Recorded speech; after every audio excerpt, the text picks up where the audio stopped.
Here go my notes I'll be working off of. My name's Raymond Lester, and the subject be child trafficking.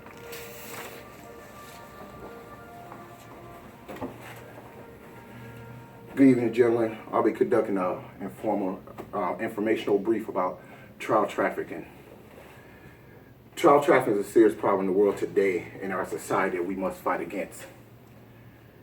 Child trafficking is a real problem that altogether that we in society we must take together and end it. We are conditioned to believe slavery was ended in the 19th century under President Lincoln. However, I told you we are farly mistaken. Every day a child is being kidnapped in some form or getting used to some form of slavery, from prostitution, beggars, gangbangers, streets, any form of slavery. The labor office in Geneva estimates 1.2 million children every day is getting trafficked in the world at any given time. And what's crazy about this, that this survey was done in 2010, and we're right now living in 2016. Now, a statistic like that, you would think a civilized nation should stand up. But these days, some people really do just turn their head like, I don't understand. Or my favorite one is, it'll never happen to me. They have different groups out there that every day is out there fighting.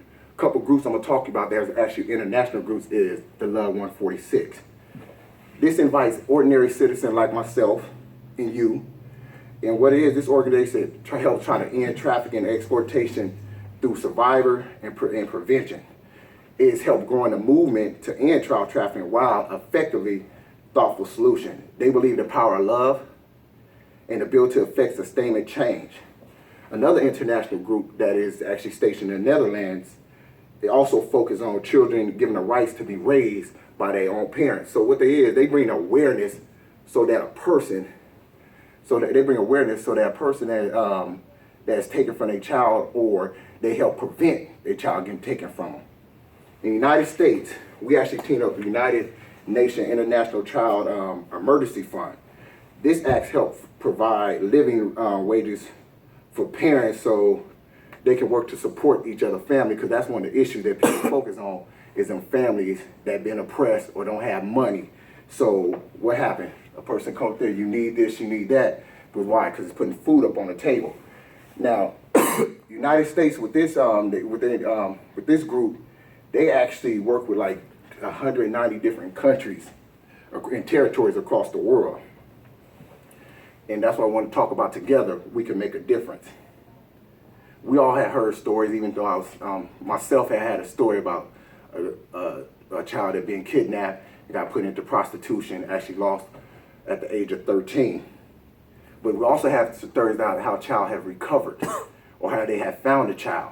But how they did it is everybody got to work together. Everybody wear, just like in the military, everybody's a safety object. Everybody got to wear, you can't win a fight by yourself. So we all together need to work with the professionals so we can gauge and try to root this evil out.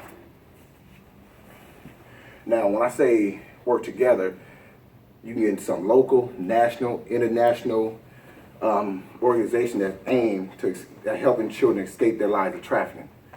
This is truly a good part to get into, because a lot of these organizations out there, they actually getting on the ground. They not sitting up there like you just donate money and you never see them. They actually like getting on the ground trying to make it happen.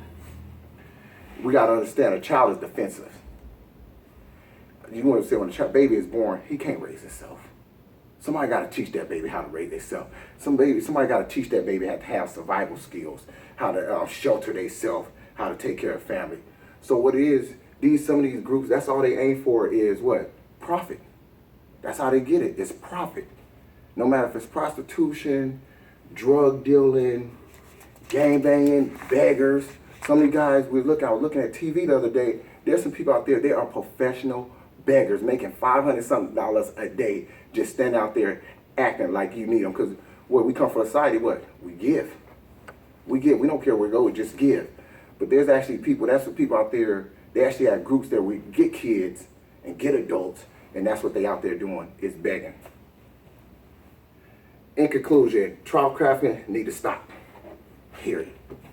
A child should not be taken away from his family, unless through a court order because the family's not able to raise them. A child should not be put in some type of form of slavery, especially in the United States when we stopped slavery since the 19th century under President Lincoln. But we see it and we don't care, or like some people say, I didn't know, or they believe it would never happen to them. We have heard stories about children getting found 1,000 miles away from their house, 1,000 away from our, just taken away and raised by living a whole different family. But the reason they was found because you have organizations out there that's taking aware, or like when they see an Amber Alert, it's not just going United States, they put it out everywhere across the world. And what we need to do to help this, we need to build awareness. We need to build awareness so people understand it can happen to you. You know, and so when you think it's not, next thing you know, you lose a loved one. You don't want to wait to say, man, it's over. You want to get out there and try to be aware. So getting into these organizations and understanding these organizations is a great start. Thank you. Appreciate it. Hey, you see that movie Slumdog Millionaire?